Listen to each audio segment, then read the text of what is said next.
अस्सलाम वालेकुम।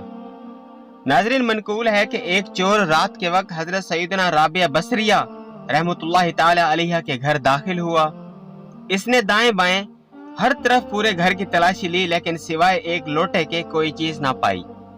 जब उसने निकलने का इरादा किया तो आप रहमतुल्लाहि ताला अलैहा ने फरमाया, अगर तुम चालाक व होशियार चोर हो तो कोई शय लिए बगैर नहीं जाओगे। उसने कहा, मुझे तो कोई शय नहीं मिली। आप रहमतुल्लाहि ताला अलैहा ने फरमाया, ए गरीब शख्स, इस लोटे से वजू करके कमरे में दाखिल हो जा और 2 रकत नमाज अदा कर, यहाँ से कुछ न कुछ लेके जाएगा।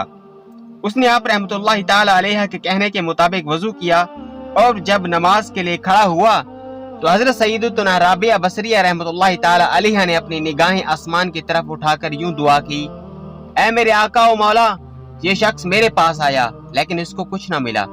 अब मैंने इसे तेरी बारगाह में खड़ा कर दिया है, इसे अपने फजल और करम से महरूम ना करना। जब वो नमाज से फारिग हुआ तो इसको इबादत की लज्जत नसीब हुई। चुनाचा रात के आखिरी हिस्से तक वो नमाज में मशगूल रहा। जब सहरी का वक्त हुआ तो आप रहमतुल्लाहि ताला अलैहा इसके पास तशरीफ ले गईं तो उसे हालत सजदा में अपने नफ्स को डांटते हुए और ये कहते हुए पाया, जब मेरा रब मुझसे पूछेगा, क्या तुझे हया ना आई कि तू मेरी नाफरमानी करता रहा और मेरी मखलूक से गुनाह छुपाता रहा और अब गुनाहों की गठड़ी लेकर मेरी बारगाह में पेश है।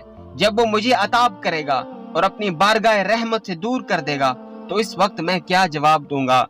आप रहमतुल्लाहि ताला अलैहा ने पूछा, ऐ भाई, रात कैसी गुजरी? बोला, खैरियत से गुजरी। आजिज़ी व इंकसारी से मैं अपने रब की बारगाह में खड़ा रहा तो उसने मेरे टेढ़ेपन को दुरुस्त कर दिया, मेरा उज़्र कबूल फरमा लिया और मेरे गुनाहों को बख्श दिया और मुझे मेरे मतलूब व मकसूद तक पहुंचा दिया। फिर वह शख्स चेहरे पर हैरानी और परेशानी के आसार लिए चला गया। हजरत सैयदतुना राबिया बसरिया रहमतुल्लाहि ताला अलैहा ने अपने हाथों को आसमान की तरफ उठाया और अर्ज की, ऐ मेरे आका और मौला, ये शख्स तेरी बारगाह में एक घड़ी खड़ा हुआ तो तूने इसे कबूल कर लिया और मैं कब से तेरी बारगाह में खड़ी हूँ, तो क्या तूने मुझे भी कबूल फरमा लिया है? अचानक आप रहमतुल्लाहि ताला अलैहा ने दिल के कानों से ये आवाज सुनी, ऐ राबिया, हमने इसे तेरी ही वजह से कबूल किया और तेरी ही वजह से अपना कुर्ब अता फरमाया।